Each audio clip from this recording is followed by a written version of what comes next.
Hello everyone. Have you ever imagined being king or queen, ruling a whole colony of law-abiding citizens? Well, there are very many examples of this in history, but one very, very important one that I'll be talking about today is Queen Nzinga. You can see her in the chair, which shows her very powerful status. There are many movements today for women's rights and Black women's rights and just rights in general. Watching all the protests and riots helped me to appreciate the rights that I was born with and influenced me to want to promote women in power and independence for women all over the world. Being a Black woman in power is very inspiring. In today's world, with all the discrimination in Black culture and society, Queen Nzinga led her country to victory over Portugal. She is a model of strength, power, resilience, and intelligence, even being so young. Going to show women and leading a country is very important for history and should not be overlooked. Today, I will inform you on the life and accomplishments of Queen Nzinga while she was in status of queen. Now that you have a look of what I'll be talking about, I'll go into more detail. Anna Nzinga was born into the royal family in 1583 to King Ndonga. She was very quick to learn all the military strategies and diplomacy and much more knowledge since she was born into the family. Her father sadly later died, forcing her brother to gain the power. But her brother didn't do very good ruling since the country was being under attack by Portuguese. Her brother died, forcing her to gain the power in all of the struggles she had to overcome and face while being attacked by Portugal. Women Leaders in Africa by Alexander Boiler, 2003, stated, "The kingdom was under attack from both Portuguese and neighboring African aggressors. Nzinga realized she needed Ndongo to reposition itself again as an intermediate rather than a supply zone in slave trade.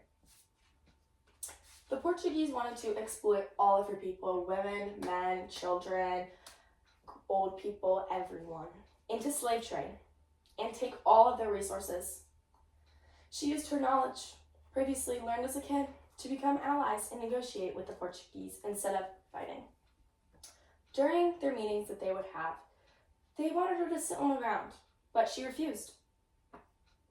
Because she knew she had more status, even though she was a woman, she brought a mat to symbolize her status of queen. Nzinga was forced out of her colony into Matabamba, forcing her to become allies with the Netherlands and other neighboring African countries because she wanted to go back and fight Portuguese since she knew they were wrong. But they lost, so they had to retreat back to Matabamba to regain military powers. Alexander Boiler said the form of military organization known as Kilmambo, in which youths renounced family ties and raised in militias, which they wanted all citizens to become, and into the army. She always sought to ensure the survival and well-being of her kingdom's peoples.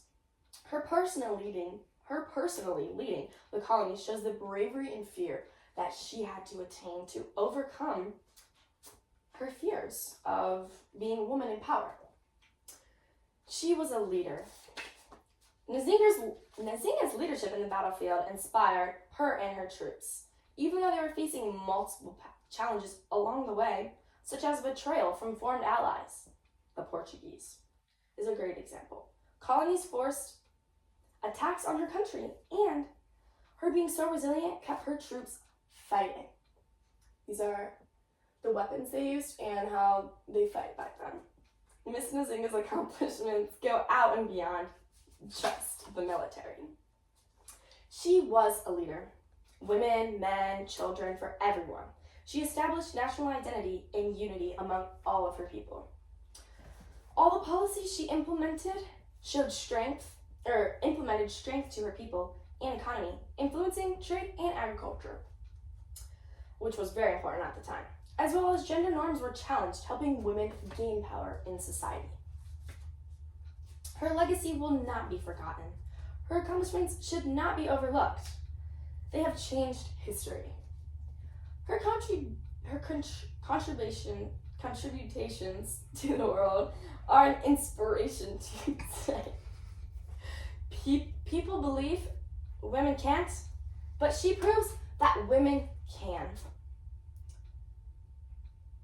Nzinga being an inspiration to women all over the world, being Black with world leadership is a key to inspiring youth and any aged women around the world today. That you can have leadership and it's not all just men.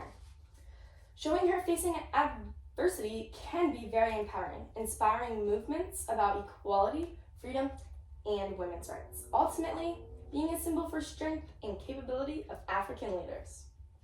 That's all I have for you guys today. Thank you.